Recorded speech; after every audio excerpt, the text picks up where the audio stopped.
คลิก150មកគ្រឿងនេះគឺមានបញ្ហាពិបាកបច្ឆេះមែនតើបាទជាពិសេសនៅពេលដែលគាត់ឈប់ stop ឈប់អីប្រព័ន្ធឈប់អលត់ដំណើរការអលត់ម៉ាស៊ីនហើយនៅពេលដែលគាត់ move gear ឡើងវិញគឺវាទឹកពិបាកបច្ឆេះបាទអលត់មិនចំជាអលត់ឆេះមិនចំជាឆេះបាទតើយើង move gear បន្តិចទៅมันឆេះទៅមុខរួចណាបងប្អូនបាទអញ្ចឹងបញ្ហានេះដែលយើងធ្លាប់ជួបពីមុនមកតែម្ដងគឺមានបញ្ហាទៅលើសប៉ាប់បាទអញ្ចឹងសប៉ាប់នេះគឺអ្វីដែលយើងកំពុងធ្វើនេះគឺយើងវាស់ការកម្រាស់វាបងប្អូនបាទអញ្ចឹងសប៉ាប់គឺមានកម្រិតត្រឹមត្រូវទៅតាមប្រភេទម៉ូតូនៅពេលដែលយើងធ្វើម៉ាស៊ីនឬក៏យើងសេរីសប៉ាប់ឲ្យភ្ញៀវដោយมันមានប្រវែងច្បាស់លាស់ចន្លោះច្បាស់លាស់នឹងធ្វើឲ្យម៉ូតូពិបាកជិះលើសដើមបាទអញ្ចឹងបញ្ហាច្បាប់នេះអាចធ្វើឲ្យម៉ូតូរបស់យើងសោយអាចធ្វើឲ្យម៉ូតូរបស់យើងខ្លាំង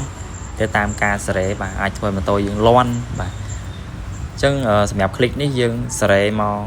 ឲ្យត្រូវតាមស្តង់ដារវិញបាទមិនថាសប៉ាប់ភ្លើងបាទហើយជាមួយនឹងសប៉ាប់ប្រេងនៅពេលដែលយើងសេរីត្រូវស្តង់ដារវិញ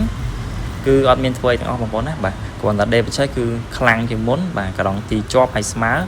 បាទហើយនៅពេលដែលប្រព័ន្ធឈប់អលត់ដំណើរការគឺអលត់យើងមូលឡើងគឺឆេះវឹងតែម្ដងបាទអញ្ចឹងបងប្អូនមានតម្រូវការជួសជុលម៉ូតូអាចតាក់ទងមកបានណាបាទអរគុណច្រើន